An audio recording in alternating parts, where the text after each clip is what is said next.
Қазақстан халқы Ақмола ассамблеясы биыл ауыл жастары үшін 300-ден астам жұмыс орнын ашты. Облыста 49 этномәдени орталық бар. Оның әрқайсында түрлі қоғамдық бірлестіктер жұмыс істейді. Соның бірі сәндік қолданбалы өнер шеберлерінің ұйымы. Қазақстанның картасын көріп тұрсыздар. Бұл жерде әртүрлі техникада қолданылған, таза жүнден басылған, моншақтармен кестеленген, тоқыма өнері де бар, бұл жерде кесте өнері де бар.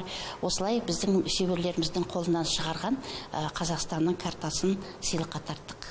Ассамблеяның басқа өкілдері де өз жұмыстарының нәтижелерімен бөлісті. Облыс бойынша 1047 аналар кеңес құрылған. Ұйым ел игілігі үшін түрлі жобаларды жүзеге асырып келеді. Биылғы жылы жүзеге асырылып жатқан 5 жоба бар.